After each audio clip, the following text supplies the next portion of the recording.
You're watching the KOAM Morning News on Fox 14. Right now at 7, we check out the impact of a Joplin police program pairing mental health professionals with community members in crisis. Also, the challenge for area graduates facing student loan repayments.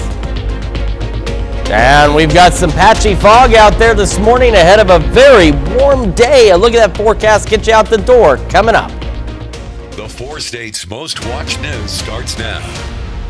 Well, good morning and welcome to the KOAM Morning News on Fox 14. I'm Elise Snowy. And I'm Chris Warner. It's just after 7 o'clock now on this Tuesday, May the 13th. Of course, we do have the full month ahead of us, right, but we're almost halfway through the month of May. Hard to believe. It's a year like every year here lately, yeah. It seems, just flying on by. Absolutely. Well, the Joplin Police Department says it's already seeing a positive impact just 6 months in from starting a co-responder unit. Now, this unit helps pair mental health professionals with community members in crisis. KOAM's Samantha Walker has more. It's common for Joplin police officers to respond to the same people when it comes to situations from homelessness to substance abuse. It's a cycle. It's a spin. You have a person who's going through some type of crisis in their life on the street. Officers get there because the situation is unsafe or a person doesn't typically know how to handle the situation. The officer can call these co-responders. They arrive and they can put their heads together and say, hey, this person doesn't need to be in jail. The co-responders unit focuses on de-escalation techniques, helping those in crisis find the resources they need, from shelter to medical care. You have a person who is trained as a mental professional. They can assess the situation, see, okay, this person needs to go to the hospital versus, hey, this person doesn't need to go to jail. Co-responders are not police officers, and they intentionally don't wear police uniforms on scene. So it allows them to feel a little more comfortable to open up and tell me what's really going on. But they are still embedded into the department. This is not a standalone, separate entity, but these folks are embedded physically inside the police department so that they can work closely with police officers and police command. Chief Pearson says one of the biggest impacts they see the co-responders have had is that use of force numbers have gone down significantly. In years past, the only tool that an officer had in their toolkit to deal with people in these situations was arrest, which meant they had to go hands-on with the person, and that led sometimes to uses of force. Well, with these civilian co-responders, they arrive on scene, and many times that means that they can have a non-traditional resolution. They say now they have people actively seeking out help by going to the Joplin Police Department and asking for someone from the co-responder unit. When we build trust with them, it means a lot because I know they're struggling. I don't see this problem with drug and alcohol addiction going away anytime soon. I don't see the problem with homelessness going away anytime soon. So as long as these folks are in our community and they need our help, we have to have a program like this. Reporting in Joplin, Samantha Walker, KOAM News. Right now, there are 3 full-time co-responders working with the department. And they hope to continue to grow the program and the hours they're available as more and more people become aware of it. Certainly an important program because, as they mentioned, they only have so many ways as police officers to handle situations, but these folks can step in and add that extra step to taking care of the community members. Yeah. Situations they say aren't going away. So Exactly. Oh, we've got some patchy fog out there again. I feel like that's a situation that's not going away either. Let's start though with that look outside downtown Pittsburgh. We're looking pretty good. If you look far enough in the distance, you can see some haze out there with some light fog, but we've got some denser fog in other parts of the area, which we'll show you in a moment. MoDOT camera 20th and range line also looking good. So here's our fog tracker. We have some dense fog advisories actually right up to our area, but not including our area, because you can see we've got this boundary of fog, almost like a shield along the eastern edges of our viewing area. Does impact Stockton and Nevada. Your visibilities have been just over 2 miles now for quite some time this morning. Of course, the Grand Lake area, parts of Ottawa, Delaware counties, also some reduced visibilities, and some reduced visibilities around the Pittsburgh area, stretching into parts of western Barton, into parts of Crawford, and then into Cherokee counties as as well. That fog will burn off here before too much longer, and as it does, we will have clear skies heading into the afternoon. Not much to show on the future track today, other than the wind arrows shifting around a little bit and temperatures beginning to climb across the region. In fact, a fairly decent start to the day already. There's another view of that fog off on the horizon here from that KDOT camera south of Pittsburgh. 59 in Joplin right now. It's 57 in Pittsburgh. Across the area, the majority of us into the upper 50s at this point. Got some warmer spots though. Chanute, Iola both sitting at 61. So not a bad start to the day, as I mentioned, for any of us. However, of course, that means it will warm up. Temperatures eventually 70 by 9, 79 by noon, low to mid 80s for our highs. Clear skies, and we'll have a south breeze at around 5 to 10 miles an hour. Clouds will make a return tonight. Winds increase tomorrow. Temperatures really increase tomorrow, and our rain chances gradually increasing as well. Details on all of that in the full forecast, and that's coming up here in just a few more minutes. Elise? All right, Chris, thanks.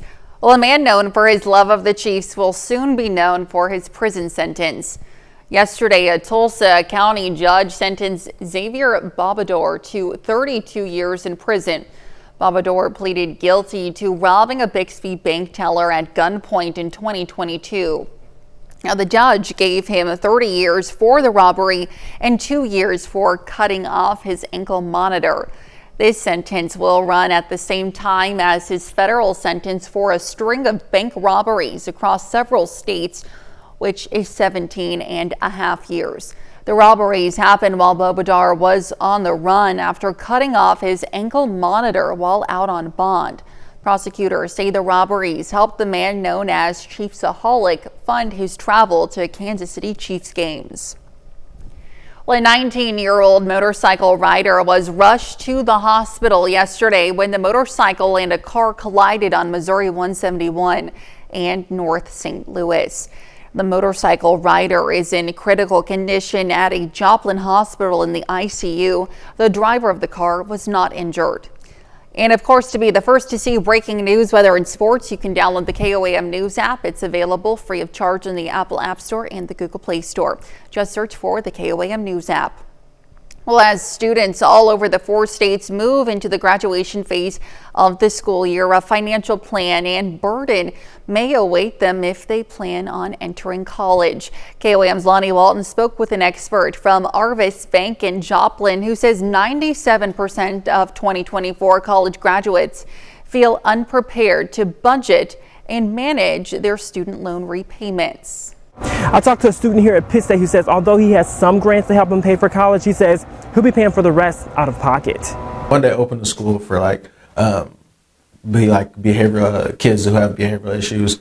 That's kind of like my biggest dream, biggest goal I want to achieve. Thomas Mayhew is excited because he will graduate with his bachelor's degree in sociology this week. He says he's passionate about working with kids. Give back and provide and give a safe place for kids who are sometimes overlooked, for sure. All that studying is great, but the price isn't. Mayhew says he has some grants for college, but FAFSA and student loans is kind of the go-to. Mayhew, along with other students, are on the right track with student loans, according to Jenna Smith of Arvis Bank. She says many students wouldn't be able to attend college without them. It's important to understand the type of student loan you have and to understand the type of repayment system that you're going to have, because every student loan is going to be a little bit different. Some people don't like credit cards, but according to Smith, they can be a great asset if you know how to use them. You can use your credit card to make all of your purchases and then pay it off in one lump sum at the end of every month. And that's a way that you can also earn rewards. Finally, Smith says if you want to succeed at this, you're going to have to budget. Sure, you understand the difference between your wants and your needs. Obviously, paying off your student loans is going to be a need. With all this information, I asked Mayhew how worried he was about those loans. Yeah, a little bit. Reporting in Pittsburgh, I'm Lonnie Walton, KOAM News. Arvis Bank says 6 out of 10 high school juniors and seniors say they don't feel capable of managing their own credit. And those are our top news stories this half hour. Coming up next, we'll hear how playing golf will help area veterans. And later, Charlene Patton shares a roasted cauliflower salad recipe. You're watching the KOAM Morning News on Fox 14. We'll be right back. But first, here's a live look from King Jack Park in Webb City.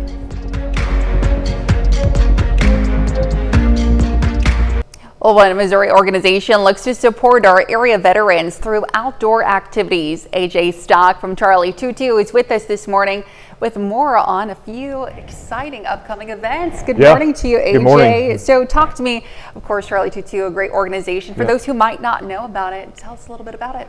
Well, we started in 2017. Basically, we're a outdoor ministry where we bring veterans in from all over the country and take them out on faith-based events. So we basically bring veterans in and give them avenues to build a relationship with Jesus. So fantastic. And you know, to do that, you obviously need some funds, raising funds and community support as well. And one of those events is coming up next Monday. Talk to me about that. Yep, Operation Teeing Off. You know, we switched courses this year. We were holding it in Carthage. We're now, it's at Eagle Creek Golf Club in Loma Linda. Okay. Yeah. You know, we had a full event, but we had 2 guys back out. So if anybody out there is wanting to register to play, you know, we could use you. If you like to play golf or you like to attempt to play golf, we'd love to have you come out and be a part of it. So fantastic. Talk to me a little bit more about the event and what folks can expect when they come out.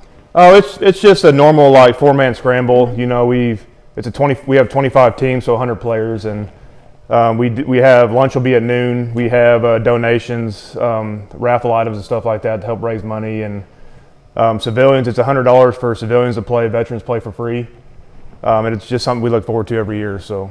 Fantastic. And then you have a few more events coming up this month as well. We sure do. Memorial Day, we have a Memorial Day service, same place we did last year at Mount Home Cemetery in Webb City. It's at the open air pavilion. We actually have the honor of talking about the life and the service of a U.S. Navy vet, Mark Reynolds, who we're going to do the placement of his ashes there that morning. So we're looking forward to that. That starts at 10 a.m. and everybody's more than welcome and invited to come. So fantastic. Lots of exciting things coming up. If people want to find out more information about any of these events or Charlie 22, where can they do so? We're on social media. We're on Facebook, Instagram, Twitter. We have a website, charlie22outdoors.com, where we post all of our events. And if anybody would want to register for an upcoming event, they can do it right there on our website.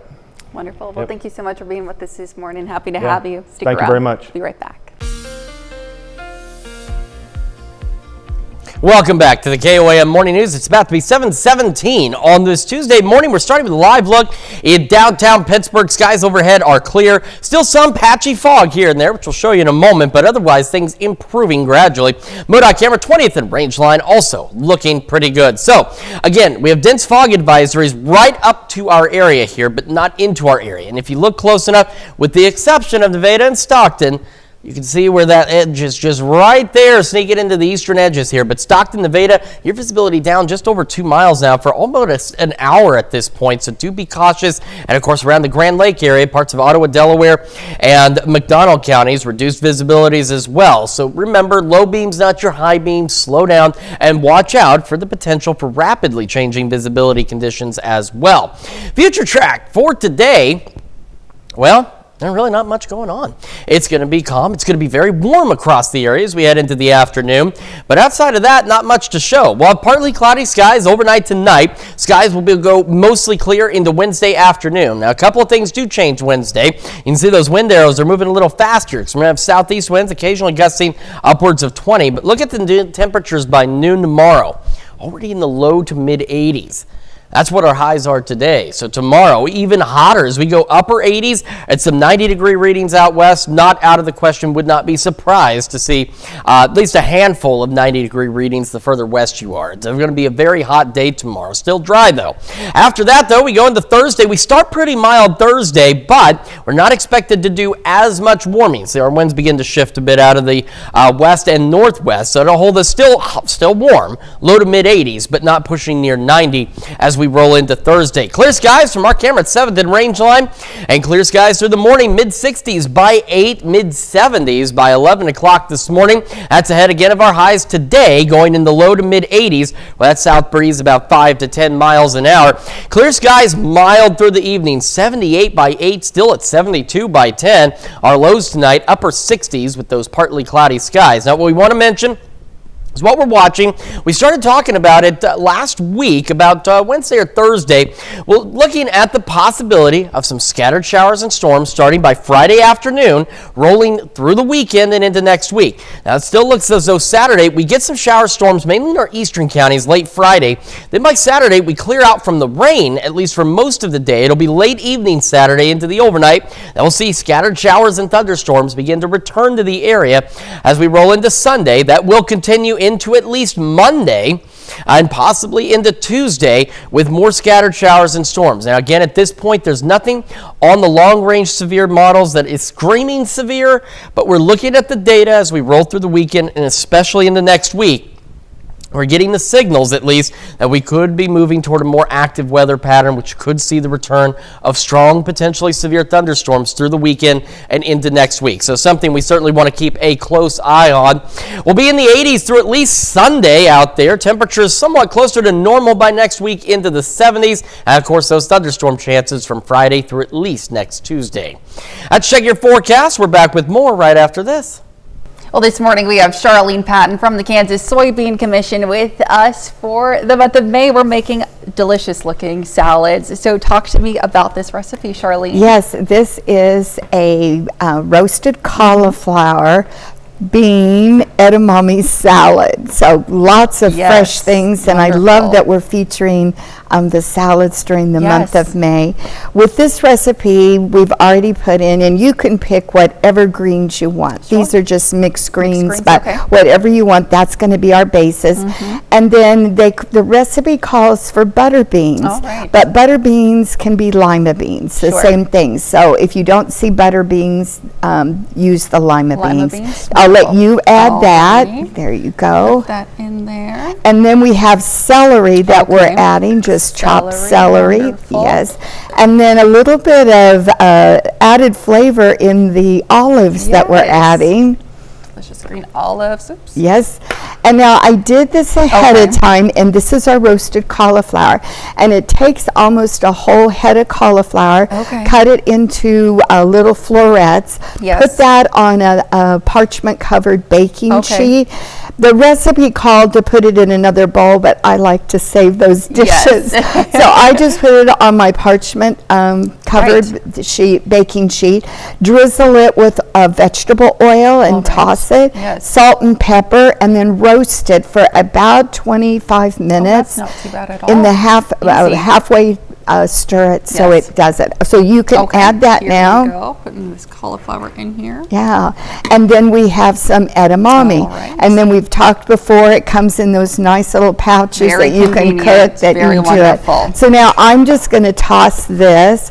I love the flavors of this salad. And, you know, so many times we get tired of just having a vegetable tossed salad, and so this month we are doing all kinds of options. Now you have the dressing, and in our dressing we have, and I'll let you shake that, it's lemon juice, vegetable oil, some basil that's in there that was fresh basil that adds a lot of color, some mustard here in there, and some garlic. So you can put some of that on here.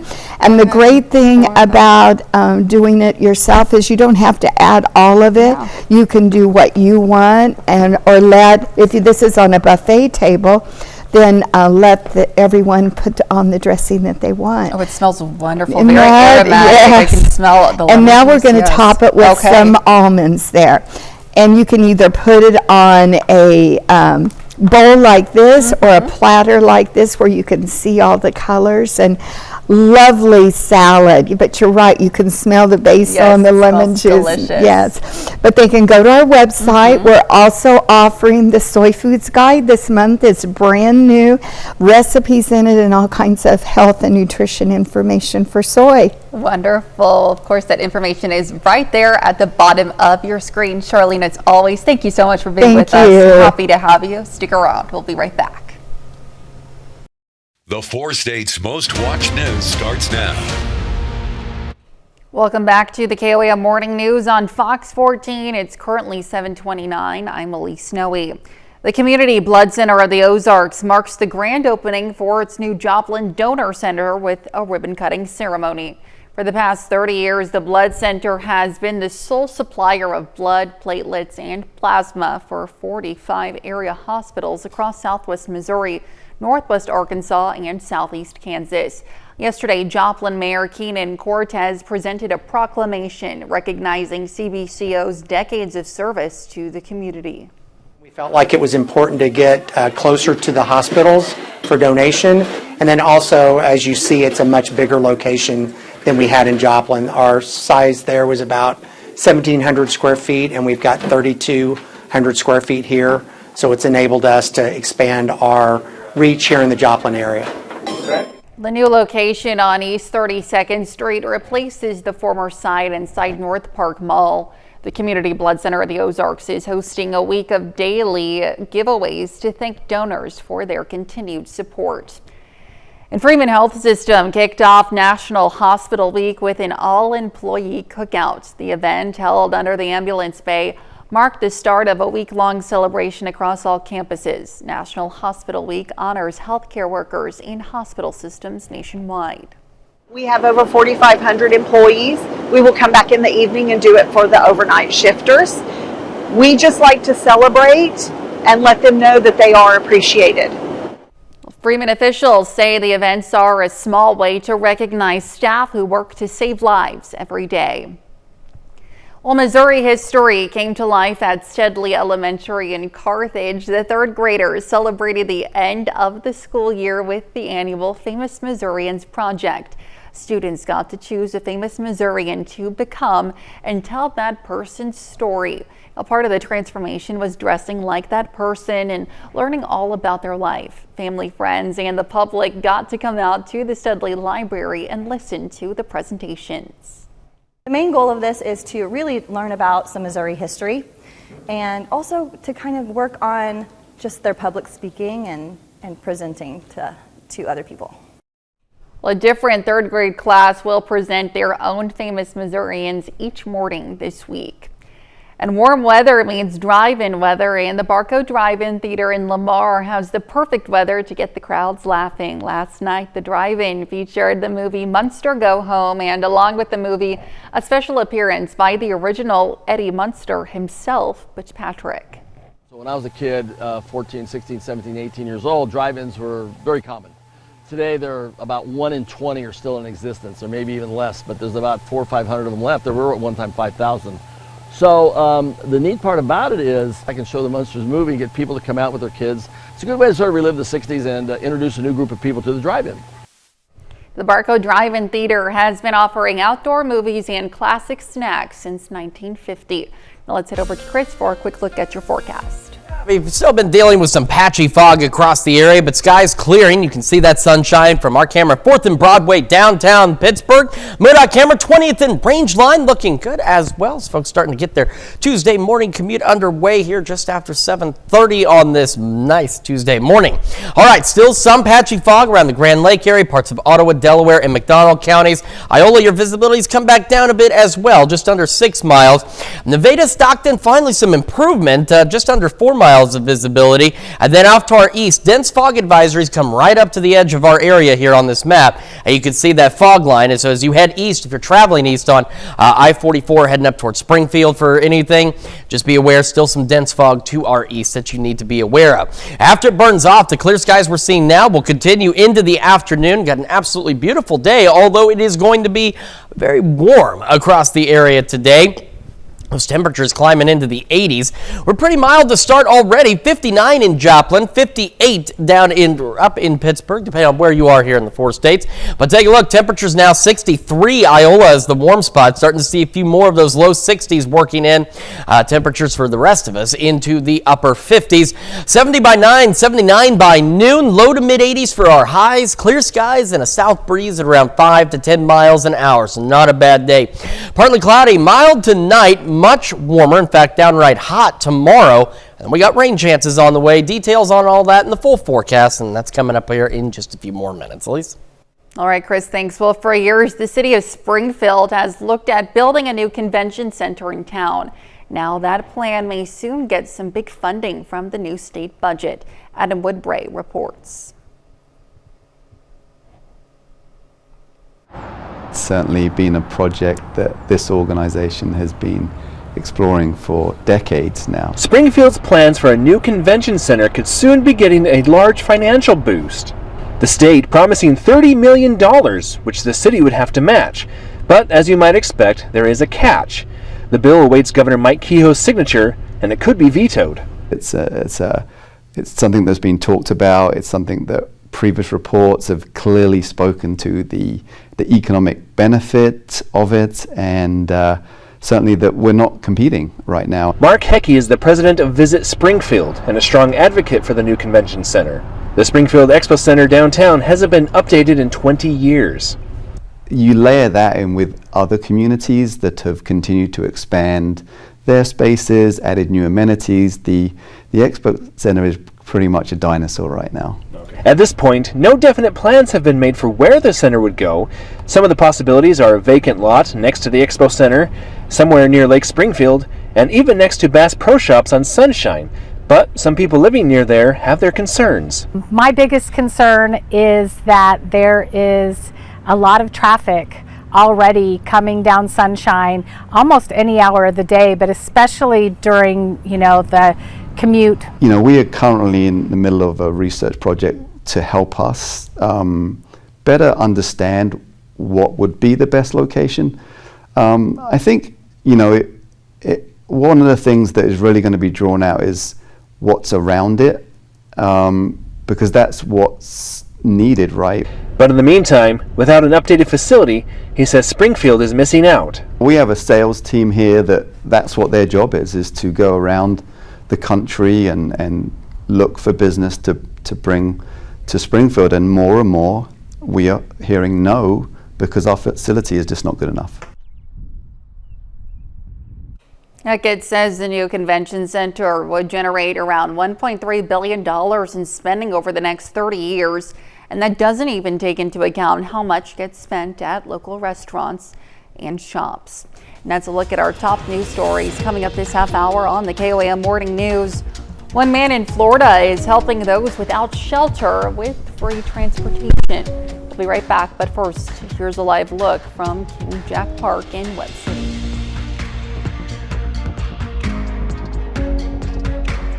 In Consumer Watch, Amazon signs a new deal with FedEx to help handle some large package deliveries. The deal was announced yesterday. It comes after UPS said earlier this year that it plans to reduce its Amazon delivery volume by more than 50% and lay off 20,000 employees. Amazon says the multi-year agreement with FedEx will not end its partnership with UPS. The deal signals strength in business between Amazon and FedEx as the two companies previously stopped residential delivery ties in 2019. Amazon now has third-party agreements with UPS, USPS, and FedEx. Well, travelers could be setting a record during Memorial Day weekend. Now, the American Automobile Association, or AAA, says 45.1 million people are expected to travel at least 50 miles from home between May 22nd to May 26th. The forecast would break a 20-year-old record for Memorial Day weekend travel and would be up 1.4 million from the previous year. 39.4 million projected travelers are expected to take a car, while 3.5 million plan to fly. AAA advises drivers to hit the road in the morning, especially in metro areas, to avoid the worst traffic during the holiday weekend. And stocks soared after yesterday the U.S. and China agreed to drastically cut their dueling tariffs for 3 months while the two global powers work to hammer out a broader deal. Fox News correspondent Caroline Shively reports from Washington. The U.S. and China have cut a 90-day deal to slash tariffs, a temporary truce in a trade war that has already hit U.S. ports and threatens to tip the global economy into a recession. I think it's going to be fantastic for China. I think it's going to be fantastic for us. The U.S. agreed to drop the 145% tax on Chinese imports to 30%, and China dropped from 125% to 10%. The market soared on the news Monday as the two sides continue negotiations. Administration officials say they'll use the 3-month pause to rebalance trade. Last year, the U.S. bought $295 billion more from China than China bought from the U.S. We want more balanced trade, and I think that both sides are committed to achieving that. We would like to see China open to more U.S. goods. Some analysts say it's too early to call it a win. If you look at what Trump is doing, he's blinking. He's stepping things down and claiming victories. This follows a deal Trump made with the United Kingdom last week. But the overall 10% tariff on imports remains in place for U.S. trading partners, including the UK, with higher reciprocal tariffs on a number of countries and industries. They have assessed 10% to 25% tariffs on our allies, the very people that we would need, our friends and allies, in order to deal with China. So to me, they've been approaching this all upside down. If an agreement isn't reached, the higher tariffs will return in mid-August. In Washington, Caroline Shively, Fox News. And those are our top consumer stories. We'll be right back. Welcome back to the KOAM Morning News, 7:44, almost 7:45 on this Tuesday morning. Live look real quick outside downtown Pittsburgh. Skies are clear. We got a lot more cars on Rangeline this morning from the MoDOT camera at 20th and Rangeline, looking back to the north. As folks getting this Tuesday underway, you got about 15 minutes for most folks to get to work. Some of you probably already at work, like we are here. Got some patchy fog still. Stockton, Nevada, just under 4 miles of visibility. Iola, just under 6. And still some fog around the Grand Lake area, stretching from Ottawa County, Delaware, and into McDonald County. Dense fog advisories to our east, so if you're traveling east, heading maybe towards Springfield, bear in mind still some very dense fog out there, and you can see the edge of that into some of our eastern counties as well. Future track looks like this into the afternoon. Doesn't look like much, does it? There's just some 80-degree readings, which is pretty warm for this time of year, and some wind arrows, and that's really all you're going to see, other than some clouds tonight. Partly cloudy skies. Winds begin to shift out of the southeast overnight. Be a bit gusty tomorrow as well, as they start reaching about 20 miles an hour. But take a look. Our highs today are in the low to mid 80s. Here we are tomorrow at noon, already in the low to mid 80s, which means it's going to be even hotter. And while it's not as hot as we see like in June or July, for this time of year, this is hot. Highs tomorrow, upper 80s, some 90-degree readings, especially in our western counties, not out of the question. So well above normal, possibly even some records could be broken as we head into tomorrow. Now Thursday starts out even warmer, low 70s, but courtesy some cloud cover and a wind shift out of the north and west, it'll keep our temperatures a little cooler than Wednesday as we go back in the low to mid 80s, but we continue to remain dry. Clear skies, 7th and Rangeline. We'll have clear skies all day today. Mid 60s by 8 and into the mid 70s by 11 o'clock this morning. Ahead again, those highs into the low to mid 80s. The south breeze around 5 to 10 miles an hour. Clear through the evening. That's 78 by 8, 72 by 10 with our lows into the upper 60s tonight. So a mild evening indeed. Now, what we're watching as we head into the weekend are thunderstorm chances. All right, we don't have anything at this point necessarily screaming severe. We don't have anything on that extended severe weather outlook that we show you highlighted for us. Now, by Thursday, it does get close. It's off to our east, but it doesn't include us. So we want to keep a close eye on this because we're looking at scattered storms starting by Friday afternoon and increasing in coverage, especially for our eastern counties as we go into late Friday night. By Saturday morning, we clear out. In fact, most of our Saturday is dry. By late Saturday evening, more showers and storms start building in, and these will stick with us throughout Saturday night through Sunday into Monday, with another break by late Monday where we'll have a little pause before we see additional thunderstorms start to roll through as we go into Monday evening and into our Tuesday. And there are at least signs that some of these storms starting Friday and continuing through Tuesday could be strong, potentially severe. It's something we want to watch very closely. What we're looking at is we may have a good amount of gasoline spilled over the area, basically. It's a matter of how much spark we're going to get to see how big the fire will be in terms of severe weather. We may not get much of a spark, so it could limit our severe weather chances, but it is something we want to monitor very closely. The 80s will continue through at least Sunday, and then we're back to the mid-70s by the next work week. Let's check your forecast. We're back with more right after this. Well, getting around can be a challenge for people experiencing homelessness. Christian Benavidez reports one Florida man is spending part of his retirement helping the homeless one bicycle at a time. Retired music teacher Russell Durham has found a new instrument to bring joy, a bicycle. It's been checked over. Rusty, as he's affectionately known, hooks up people experiencing homelessness with free bikes at this Orlando, Florida outreach center every Tuesday. What a difference it makes in their way of life and also in their mental attitude. The day we met Rusty, he had a bike for 59-year-old Michael Hogue. Hogue told us he's been living in the streets for the past 3 years. It's like Christmas. It really is like Christmas. I've been waiting for like a year for a bike. This is so much a blessing to me. I'm gonna ride this bike all day today. Hogue plans to use the bike to get to work. We see tears. We get hugs. Rusty's Bicycle Recycle started as a nonprofit nearly 20 years ago and now partners with a number of Central Florida organizations. Kathleen Jorge is outreach director at Service and Love Together, better known as SALT. It's making huge impacts in people's lives and helping them not be in this situation anymore. The Orlando Police Department is also a partner, sending unclaimed bicycles from evidence to Rusty and his team. The bikes that are donated are repaired in this garage. Rusty operates it with the help of a few volunteers. And once a month, Rusty hosts a bicycle repair clinic, running the nonprofit without any employees and entirely on donations and grants, all to deliver some personal transportation where it's needed. Most of the time, people are asking them to move along or ignoring them. They're shunned. Instead, to be embraced and have people care about you. Wow, what a change that can make in a person. Changing lives, one ride at a time. Christian Benavidez, CBS News, Orlando.